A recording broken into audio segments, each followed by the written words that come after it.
What's up, everybody? Just wanted to share something that I shared at work the other day. I put out a wellness newsletter at work once a month, and I've been doing it since 2014, so 3 years now. Every single month I've been putting it out. This is something that I wanted to share because I think it's super impactful, and it's the topic of self-confidence and how to have self-confidence. One of the reasons why I'm doing this podcast and why I'm putting myself out there is because I want to use this as a vehicle for me to help people. I've always had a desire to help people with any way that I can, and something that I'm really passionate about is helping people have self-confidence, self-awareness, improve themselves, be successful, that kind of thing. I think I can synthesize thoughts really well and what works for people and from what I experience, and I just want to share with you what I think about self-confidence and maybe how you could foster it. So I recently had a conversation with a colleague of mine, and I expressed my optimism for work and life and what the company was doing, what I was doing, and I was kind of met with the sentiment of, being overly optimistic is not realistic, and I was met with, what I felt like is I think you can think that way. You can think that it's too optimistic or it's too over the rainbow or whatever it is. But for me, I think the alternative to optimism is doubt, fear, insecurity. I think that you don't need to be naive and feel like everything is perfect and puffy clouds and rainbows, but I think that you can gain confidence from a number of things and be optimistic and have self-confidence and be excited and optimistic about life and the future without being unrealistic. So I want to share 4 things that I think are what I think of just off the top of my head.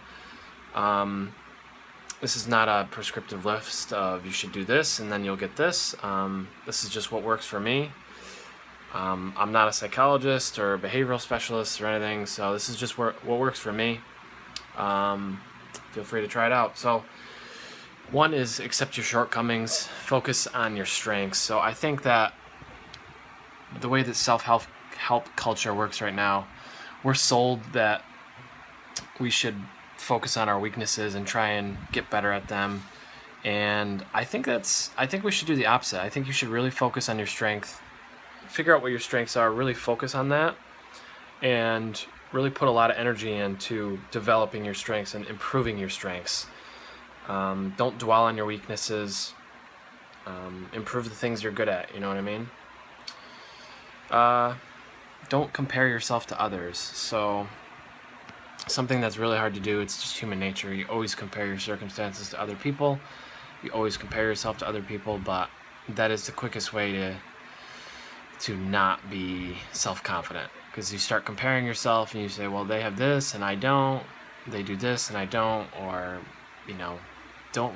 When you feel that need, try and acknowledge that everyone's situation is different, and don't waste your time going down that rabbit hole, because it just leads to negative self-talk and self-doubt and self-consciousness and insecurity and fear and doubt and all bad things.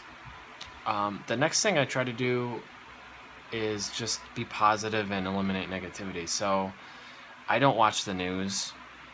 I don't stay up to date with what's going on in the political environment. I choose not to. I choose not to consume things that are negative or just bad stuff. I don't know. I just choose to not consume anything that's bad or negative, or I try to at least, and try to avoid negativity. Some things are unavoidable, but if you can avoid it and just focus on the positive, I think you're better off. You don't have to be blindly optimistic and think everything is wonderful, like I said, and happy clouds and puffy rainbows, but you have to realize that if you look for the good, you're going to find the good, and if you look for the bad, you're going to find the bad. And the last thing is gratitude. One thing that really strikes me is when I talk to some people or I see people engaging online or interacting, like, I just feel like if they understood how lucky they are, you know, to be, you know, in a free world more or less, and be breathing and have healthy family and friends. Like, I'm just so lucky. I feel lucky and I feel grateful, and I try to always have a reality check and take a step back and look at the big picture and just acknowledge what I'm grateful for: family, healthy family, friends, loved ones, coworkers. Grateful for working for a terrific company, you know, being able to develop the skills that I have. And, you know, life is all about not taking the most simple or the simplest moments for granted. You know, we're lucky to be here, and, you know, you got one life. And when you're ungrateful and you're not thinking about those things, you kind of lose sight of that. So, I don't know, just things I'm thinking about today. Hope that is helpful to some of you. If you want to engage and talk to me about any of these things, or you want to tell me I'm wrong, just let me know in the comments wherever this is posted, and let's chat. Let's talk about it. Let's continue the conversation of positivity and gratitude and humility and self-confidence, self-awareness, and positivity. That's what I'm all about. It's what I like. It's what I'm passionate about. So there it is. You guys take care.